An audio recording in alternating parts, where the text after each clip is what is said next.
Ich möchte nun die Generalsekretärin der österreichischen UNESCO-Kommission, Frau Magistra Gabriele Eschig, auf die Bühne bitten für ihre Begrüßungsworte. Wir haben diese Tagung unter der Schirmherrschaft der UNESCO-Kommission Österreich organisiert. Bitte schön.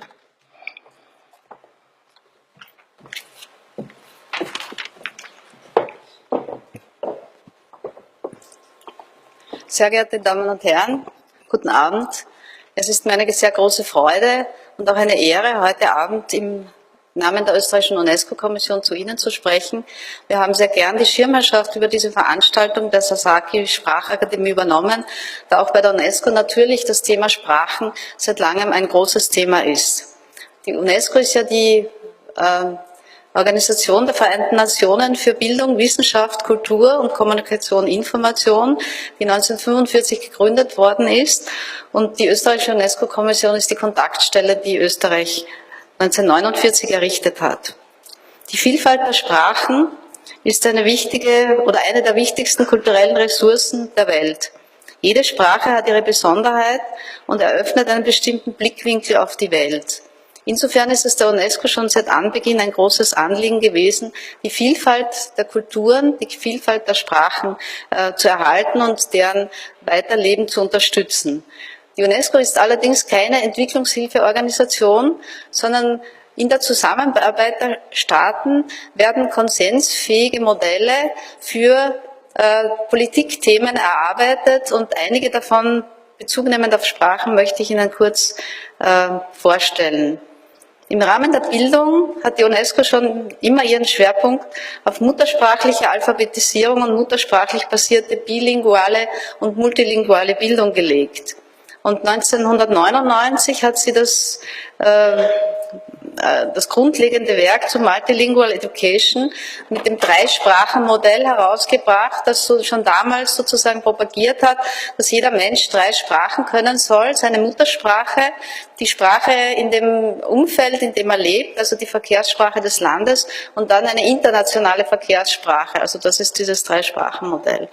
Weiters hat die UNESCO 1992 bereits zum Thema Sprachen der indigenen Völker eine Erklärung zu den Rechten von Personen, die zu nationalen, ethnischen, religiösen oder linguistischen Minderheiten zählen, herausgebracht, in denen also Rahmenbedingungen und Forderungen im Zusammenhang für diese Gruppierungen festgeschrieben worden sind.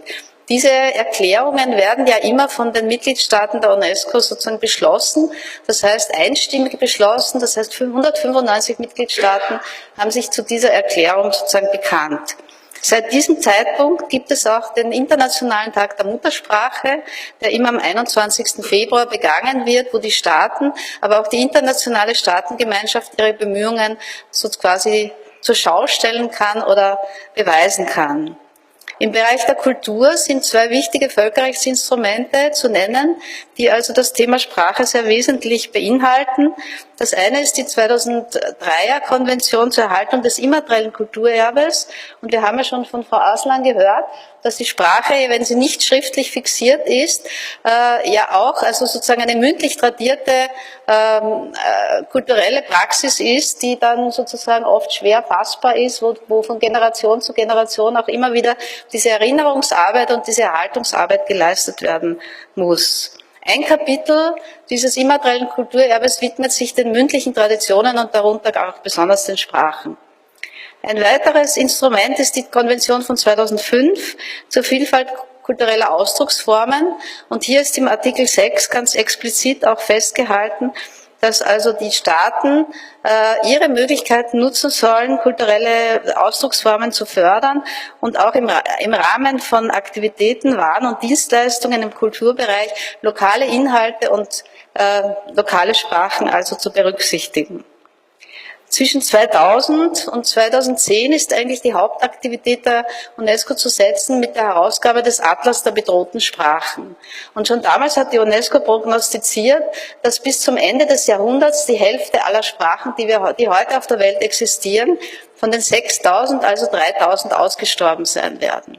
Also dieses Problem der Sprachen, die sozusagen nicht weiter bestehen, die aus politischen, aus kulturellen, aus anderen Gründen sozusagen in der Minderheit sind oder zurückgedrängt werden, ist sozusagen weltweit ein sehr großes. Und man kann sich vorstellen, welchen Verlust an Kultur, also dieser Verlust der Sprachen dann auch im Endeffekt bedeuten wird. 2003 wurde in diesem Zusammenhang auch ein Set von Kriterien errichtet, das die Vitalität und die Bedrohung von Sprachen sozusagen feststellen kann.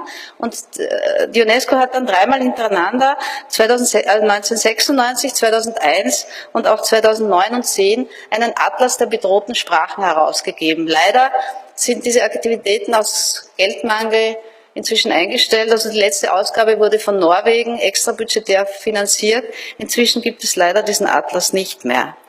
Im Kommunikations- und Informationsbereich gibt es auch eine Empfehlung von 2003, die also sich auf die Verwendung von Sprachen im Internet beziehen. Es ist ja also festzustellen, dass 90% der Inhalte im Cyberspace auf Englisch sind. Also der Rest, die restlichen 10% sozusagen fallen auf alle anderen Sprachen der Welt. Und das ist natürlich ein ganz krasses Missverhältnis. Und diese Declaration on the Promotion and Use of Multilingualism in Cyberspace ist sozusagen eine Aufforderung auch an die Staaten, selbst dazu zu sorgen, dass die eigenen Sprachen sozusagen auch im Internet Verwendung finden. Sehr geehrte Damen und Herren, ich bin schon sehr gespannt auf den weiteren Verlauf der Tagung. Ich danke noch einmal Frau Aslan, dass sie uns eingeladen hat, hier mitzumachen, und ich wünsche einen guten Verlauf und gute Ergebnisse. Dankeschön.